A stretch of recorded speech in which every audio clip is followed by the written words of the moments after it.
pendant une semaine, c'est des gens qui vont vivre ensemble, qui vont se parler et qui vont commencer à creuser le sillon pour les réalisateurs de qu'est-ce que je vais faire avec la musique dans mon film, quel langage je vais utiliser. Quelquefois, ça peut provoquer des rencontres.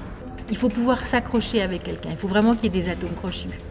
Et après, il faut qu'il y ait aussi de la confiance. Bon, tout ça, c'est finalement très psychologique. C'est une étape, et puis ce que je trouve formidable dans cette idée, c'est qu'ici, on présente des gens pour qu'ils se rencontrent. On ne leur dit pas « travailler ensemble ».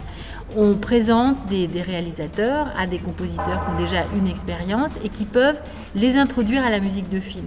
C'est une formation qu'ils n'ont en général pas dans les écoles de cinéma. J'ai l'impression que la confrontation à une personnalité, à une personne humaine, avec tout ce qu'elle dégage en plus et qui ne se trouve pas dans le scénario, fait qu'il y a plein d'autres idées qui naissent de la rencontre. Et c'est vraiment ça qui est la clé ici, c'est qu'on se rencontre et on discute et il y a des échanges. C'est pas seulement des mots figés sur un bout de papier. Les compositeurs viennent vers nous et en fait ils nous aident à chercher plus loin. Là où on voyait en fait les limites de la musique dans nos films, finalement en fait on va développer genre toute la partie narrative qu'apporte la musique sur un court-métrage. Je dirais que ça a été super enrichissant, surtout d'avoir affaire à 4 compositeurs différents, vraiment très différents.